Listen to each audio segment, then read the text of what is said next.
சங்ககாலம் முதல் 1000 ஆண்டுகளுக்கும் மேலாக தொடரும் தமிழரின் பாரம்பரியமும் கலாச்சார பண்பாடு மிக்க வீர விளையாட்டுத்தான் ஏறு தழுவுதல். இதற்கு மஞ்சு விரட்டு, ஜல்லிக்கட்டு என்ற பெயரும் உண்டு. இது ஒரு மரபு வழி விளையாட்டு.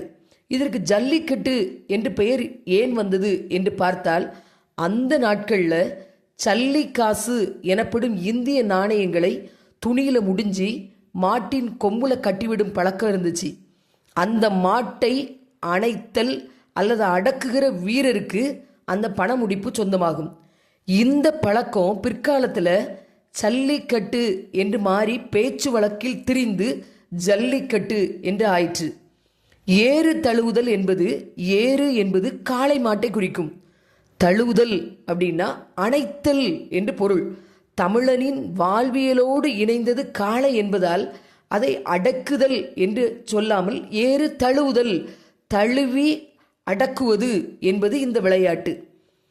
ஏறு தழுவுதல் பற்றி எழுந்தது துகள், ஏற்றனர் மார்பு, கவிழ்ந்தன மறுப்பு, கலங்கினர் பலர் என்று காலை கம்பீரமாக வந்த களம் குறித்து கலித்தொகை அழகாக விளக்குகிறது.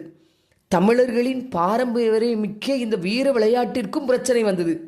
2017ஆம் ஆண்டு தொடர் போராட்டத்திற்கு பின்புதான் ஜல்லிக்கட்டு என்ற வார்த்தை இந்திய அளவில் மட்டுமல்ல, உலக அளவிலும் கவனிக்கப்படும் வார்த்தையாகிவிட்டது.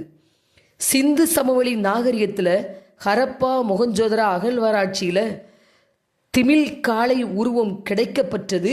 சிந்து சமவெளி நாகரிகம் தமிழர் நாகரிகத்தை ஒத்தது என்று இன்னும் பறைசாற்றி கொண்டிருக்கிறது.